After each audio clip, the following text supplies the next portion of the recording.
Ajith sir கேட்பார், இப்போ பண்ணனு போதுமா சார்? இல்லை சார், இன்னும் கொஞ்சம் பார்த்து. ஓகே. உச்சம் தொட்ட ரஜினிகாந்த். சிவாஜி சார், உலகத்தில் சிவாஜிக்கு ஈக்குவல் நடிகர் இல்லை. அவரு டைரக்டர் கேட்பார், என்ன போதுமா, வேற வேற பண்ணுவான் அப்படின்னு கேட்பாங்க.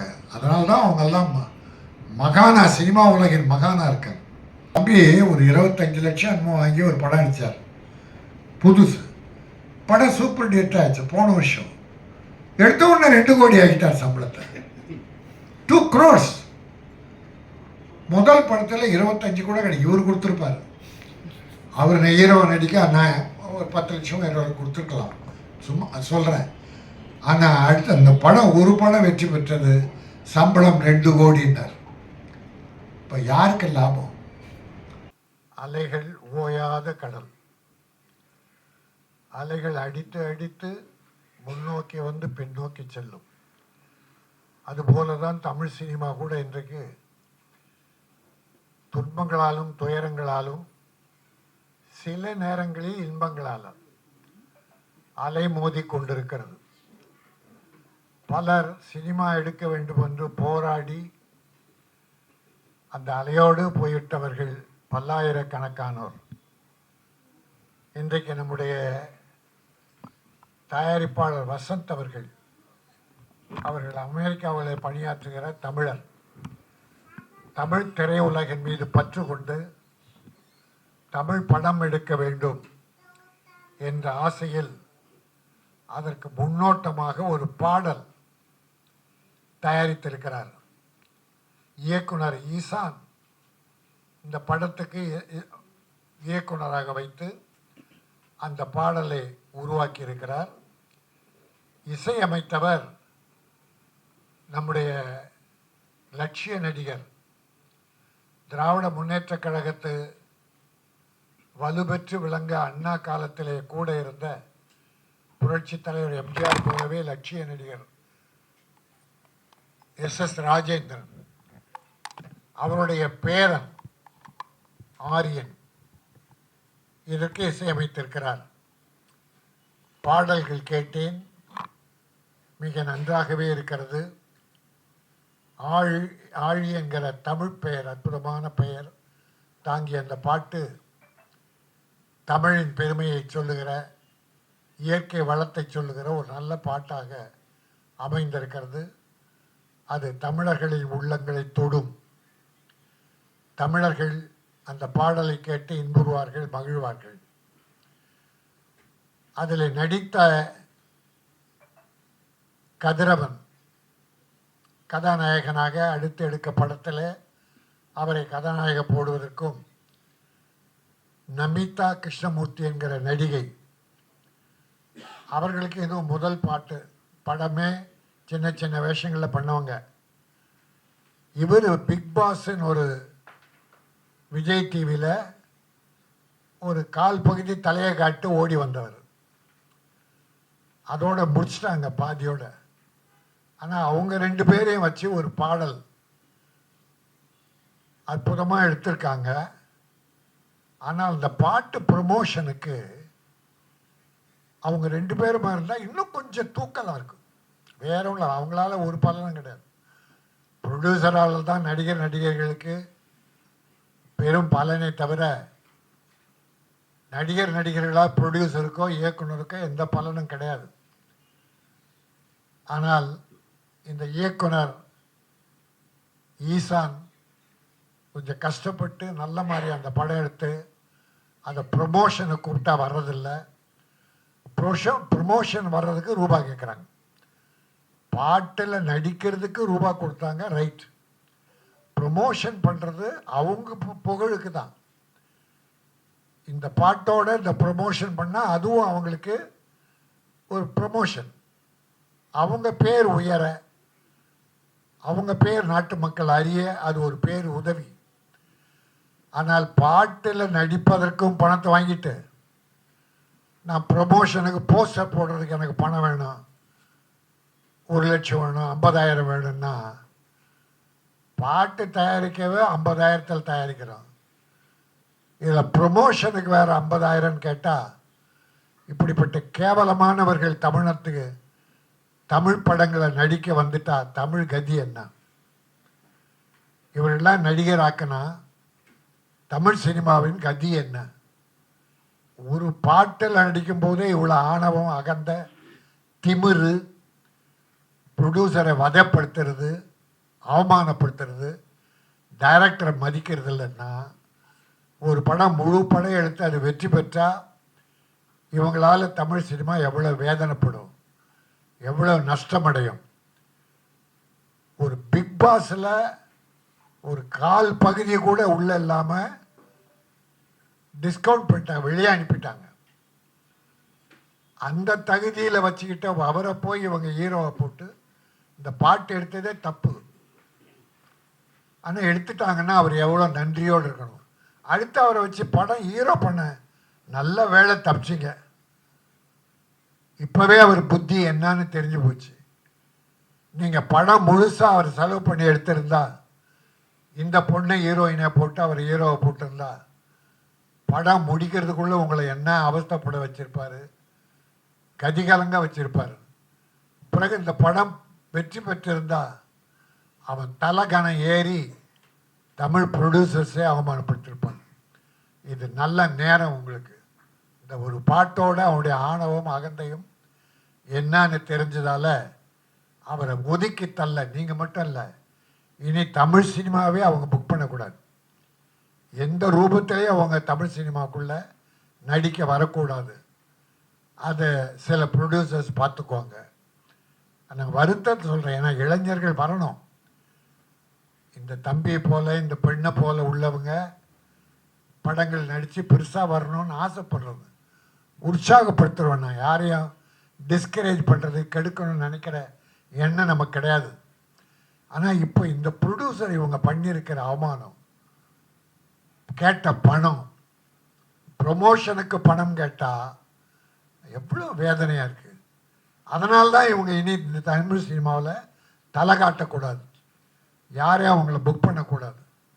சின்ன வேஷமோ பெரிய வேஷமோ எதுலேயுமே அந்த கதிரவனையும் நமிதா கிருஷ்ணமூர்த்தி என்கிற அந்த பெண்ணையும் ப்ரொடியூசர்ஸ் யாரும் படங்களில் பேசவும் கூடாது, புக் பண்ணவும் கூடாது என்று வேண்டுகோளாக வச்சுக்கிட்டு, ஆனால் இதே ரெண்டு பேரும் ஃபர்தராக கூட இன்னும் நாள் முடியல, இதே டைரக்டர் ப்ரொடியூசர்கிட்ட வந்து நான் ப்ரமோஷன் பண்ணி கொடுக்குறேன், தப்பு நடந்துச்சு மன்னிச்சிருங்க அப்படின்னு கேட்டு ப்ரமோஷன் பண்ணாங்கன்னா அடுத்த படத்தில் அவங்களே கூட ஹீரோவை போட்டு ஒரு அக்ரிமெண்ட் போட்டு பக்காவாக அக்ரிமெண்ட் போட்டு பண்ண வைக்கணும். அந்த அக்ரிமெண்ட்டை மீறக்கூடாது. நம்ம ப்ரொடியூசர்ஸ் பல பேர் இந்த அக்ரிமெண்ட் போடுறதில்ல. ஏதோ முதல்ல கொஞ்ச நாள் நல்லவங்களாக நடப்பாங்க, நடிக்க நடிக்க நாளாக நம்ம பணம் கொட்டி செலவு பண்ணி எடுத்த பிறகு அவன் தலை தூக்கிறான், நம்ம தலை வணங்குறோம். இன்றைக்கி எத்தனை ப்ரொடியூசர்ஸ் தன் சொந்த பணத்தெல்லாம் இழந்து அவஸ்தைப்படுறாங்க. பல 100 படங்கள் நீங்கள் ரிலீஸ் பண்ண முடியாமல் மிகவும் வேதனையில் ப்ரொடியூசர் இருக்காங்க. அதை நாளும் நாங்கள் ஆடியோ ஃபங்க்ஷனில் பேசிகிட்டு இருக்கோம். ஆகவே இப்படிப்பட்ட நிலை இனி வரக்கூடாது. கர்வம் மிக்கவர்கள், ஆணவம் மிக்கவர்கள் தமிழ் சினிமாவை ஆக்கிரமிக்கக்கூடாது. இந்த 2 பேரும் கதிரவனும் நமிதாவும் மனம் திருந்தி தலகணத்தை குறைச்சி இதே டைரக்டர் ப்ரொடியூசர்கிட்ட ஒரு மன்னிப்பை கேட்டு ஃபர்தராக ப்ரொமோஷன் பண்ணி கொடுத்தா அடுத்து இவங்களை இந்த தமிழ் சினிமாவில் வரவேற்பதற்கு நான் கூட சுபாஷ் செய்வேன் என சொல்லி, ஆழி கடல் அலை ஓய்வதில்லை, ஆனால் ப்ரொடியூசர்ஸ் நிலை மாற வேண்டும். அவருடைய மனம் மிக மிக வேதனையில் இருக்கிறது. பெரிய பெரிய கம்பெனிலாம் விட்டாங்க சினிமாவில். ரஜினி சார், சங்கர் இவங்களை வச்சு படம் எடுத்த ஒரு மிகப்பெரிய கம்பெனியெல்லாம் இப்போ காணாமல் போச்சு. கார்ப்பரேட் கம்பெனிகள் எத்தனையோ வந்தது, அவங்க தான் இந்த கோடான கோடி பணங்களை உயர்த்தினது, சம்பளத்தை உயர்த்தினது. பட் அதில் பல கம்பெனிகள் இப்போ படம் எடுக்கிறது இல்லை. ஆக தமிழ் சினிமா அவ்வளோ வேதனையில் இருக்குது. அதனால் அடுத்து படம் எடுக்கிற நம்முடைய டைரக்டர் ஈசானும் தயாரிப்பாளர் வசந்த் அவர்களும் நல்லா யோசித்து செஞ்சிச்சு திட்டமிட்டு நல்லவர்களை கூட்டமைப்பு செய்து படங்களை எடுத்து வெற்றி பெற வேண்டும் என வாழ்த்தி என்னை அழைத்த நம்முடைய அருமை தம்பி PRO சக்தி சரவணனுக்கும், டைரக்டர் ஈசான், தயாரிப்பாளர் வசந்த், நம்முடைய இசையமைப்பாளர் நல்லா பண்ணியிருக்காரு. ஆரியன் தான் SS ராஜேந்திரனுடைய பேரன், அவர் நல்லா பண்ணியிருக்காரு. பாடலாசிரியர் நல்ல வரிகளை தந்திருக்கார். அவர் எல்லாருக்கும் என்னுடைய வாழ்த்துக்களை தெரிவித்துக்கோங்க.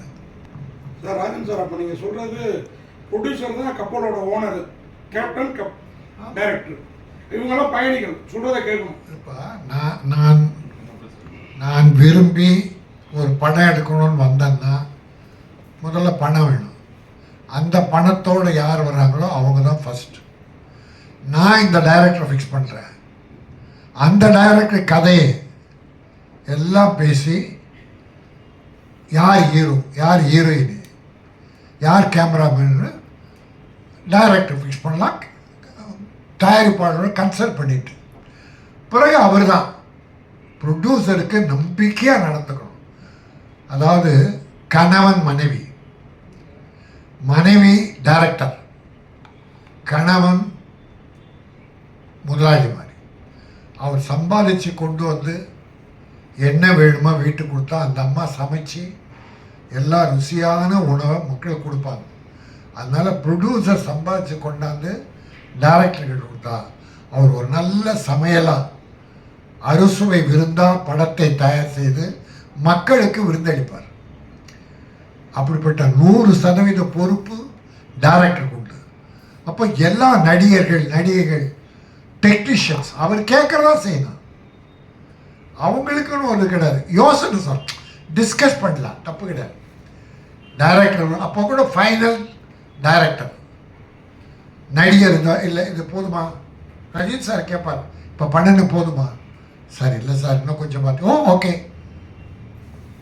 உச்சம் தொட்ட ரஜினிகாந்த், சிவாஜி சார், உலகத்தில் சிவாஜிக்கு ஈக்குவல் நடிகர் இல்லை. அவரு டைரக்டர் கேட்பார், என்ன போதுமா, வேற பண்ணுவான் அப்படின்னு கேட்பாங்க. அதனால தான் அவங்கெல்லாம் மகானா, சினிமா உலகின் மகானா இருக்காங்க. ஆனால் ஒன்றுமே இல்லை, பிக் பாஸில் 100 நாள் சமாளிக்க முடியாத ஒரு அறகுறைகள். அங்கே போய் டைரக்டர் மனவேதனைப்படுத்தி, ப்ரொடியூசரை மனவேதனைப்படுத்தி, இப்படி ஒரு ப்ரெஸ் மீட்டில் எங்களெல்லாம் கூப்பிட்டு எங்களை வேதனைப்படுத்தி, ஏன்னா எல்லாரும் நல்லா இருக்குன்னு நினைக்கிறோம். இப்போ அந்த தம்பி ஏதோ சொன்ன கோபத்தில் சில சொன்னேன், பட் அந்த தம்பியும் வளரணும், புத்தி மாறணும், நல்ல புத்தி. எல்லாரும் நல்லா இருக்கணும், நம்ம நம்பி படம் எடுக்கிறாங்க, அவங்க ப்ரொடியூசர் நல்லா இருக்கணும், டைரக்டர் நல்லா இருக்கணும்னா நீயே நல்லா இருப்ப. நடிகை எல்லாருக்கும் அதான் என்னுடைய கருத்து. ஆகவே captain of the ship producer first, அடுத்தது captain of the ship whole முழு பொறுப்பும் டைரக்டருக்கு தான். அவர் சொல்கிறது தான் செய்யணும். இல்லை இவ்வளோ நாளும் நடிகைகள் தான் வராமல் இருந்தாங்க. இந்த இதில் இவ்வளோ எனக்கு புதுசாக இருக்குது, இது எனக்கு புதுசாக இருக்குது. நடிகை இப்போது ஒரு ஆடியோ ஃபங்க்ஷன் பார்க்குறோம், கலந்துக்கிறோம், நீங்கள்லாம் வரீங்க, ப்ரெஸ் பீப்புள் சகோதரர்கள்லாம் வரீங்க. வந்தால் டைரக்டர் ப்ரொடியூசரு எல்லாரையும் விட்டுட்டு நடிகர் மட்டும் கூப்பிட்டு தனியாக ஃபோட்டோ ஷூட் பண்ணுற, எத்தனையோ ஃபோட்டோ எடுக்கிறீங்க, விதவிதமாக எடுக்கிறீங்க. அப்போ அது யாருக்கு ப்ரொமோஷன்? செலவு பண்ணுற ப்ரொடியூசருக்கு இல்லை, தன் மூளையை முழுமையாக பயன்படுத்தி படம் எடுக்கிற டைரக்டருக்கு இல்லை, நடிகர்களுக்கு தான். மொத்தம் ஆடியோ ஃபங்க்ஷனில் கூட அந்த பண்ணுற செலவு போகிற யாருக்கு போகணும்னா ஆடியோ ஹீரோயினுக்கு தான். அதனால் அவங்களுக்கு தான் பேர். அப்போது அந்த படம் சக்ஸஸ் ஆச்சுன்னா டைரக்டர் சம்பளம் ஏற்றுறாரோ இல்லையோ, அந்த ஹீரோயினையும் சம்பளம் ஏற்றிக்கிறாங்க. ஒரு தம்பி ஒரு 25 லட்சம் என்னமோ வாங்கி ஒரு படம் அடித்தார், புதுசு படம், சூப்பர் டேட் ஆச்சு போன வருஷம். எடுத்த உடனே 2 கோடி ஆகிட்டார் சம்பளத்தை, 2 crores. முதல் படத்தில் 25 கூட கிடைக்கும், இவர் கொடுத்துருப்பார். அவர் ஹீரோ நடிக்க நான் ஒரு 10 லட்சம் 20 கொடுத்துருக்கலாம், சும்மா சொல்கிறேன். ஆனால் அடுத்து அந்த படம் ஒரு படம் வெற்றி பெற்றது, சம்பளம் 2 கோடினார். இப்போ யாருக்கு லாபம்? அந்த ப்ரொடியூசர் எங்கே? அந்த டைரக்டர் பேர் எங்க? ஏதோ படம் நல்லா இருந்தால் ஒரு 2 ப்ரொடியூசர் 2 டைரக்டர் கிட்ட போவாங்க. இதுதான் இன்னைக்கு சினிமா. ஆக எந்த வெற்றியும் யாருடைய டைரக்டருடைய உழைப்பு, ப்ரொடியூசருடைய கஷ்டம், பண செலவு எல்லாம் ஹீரோ ஹீரோயினையும் வளர்த்து விடுவதற்காக. அதனால் அந்த நன்றியோடு நடக்கணும். அப்படி நன்றியோடு நடக்கிற எல்லா ஹீரோக்களும் இன்னைக்கு பெரிய ஆளாக இருக்காங்க. அதனால் வர்ற புதிய தம்பிகள் தலை கணத்தை இறக்கி வச்சிடணும். தலை கணம் இருந்தது தொங்கிடும். நல்ல மரியாதையோடு நடந்து இண்டஸ்ட்ரி வளரணும், நம்ம ப்ரொடியூசர் வளரணும், நமக்கு வித்தை கற்றுக் கொடுத்த டைரக்டர் வளரணும், எல்லாரும் வளரணுன்ற எண்ணத்தோடு இருந்தால் நம்ம எல்லாரும் வாழலாம். நன்றி, வணக்கம். டேரக்டர் சார், உங்களுக்கு ஒரு கேள்வி. மாந்தராய் பிறக்க மாதவம் செய்திடல் வேண்டும் அப்படிங்கிறத நீங்கள் இந்த ஆழியில் கருத்தாக சொல்லியிருக்குன்னு சொன்னீங்க. அப்படிப்பட்டவங்கள இவங்க எல்லாரும் மனிதர்கள் தானே? ஆமாம் சார். ஆனால் இப்படி உங்கள் மனசு நோவடிச்சிருக்காங்களே, நீங்களும் மனிதர்கள் தானே? இல்லை, ஆமாம். அது பாடம் அப்படிங்கிறது ஒன்று இருக்குல்ல சார். நம்ம கற்றுக்கக்கூடிய பாடத்தில் நம்ம அனுபவம் கிடைக்கும்ல. ஸோ இது ஒரு புது அனுபவம் எனக்கு. மனுஷனை நான் பார்க்கும்போது மன்னிச்சு விடுறதா மனிதனோட ஒரு பெருந்தன்மையான ஒரு விஷயம். இப்போ ஆமாம், மன்னிச்சு விட்டேன். இப்போ கூட நம்ம பண்ணுற இந்த ப்ரெஸ் மீட் எல்லாமே அவங்களுக்கு தான் ப்ரமோஷன். அந்த பாட்டு வழியாகி சக்ஸஸ் போச்சுன்னா அவங்களுக்கு தான் பாப்புலாரிட்டி கிடைக்கும். ஹீரோ போட்டோ தான் ரொம்ப அழகாக இருக்குது, ஹீரோயின் பக்கத்தில் இருக்காங்க. ஆமாம், அதுதான் சொல்கிறேன்.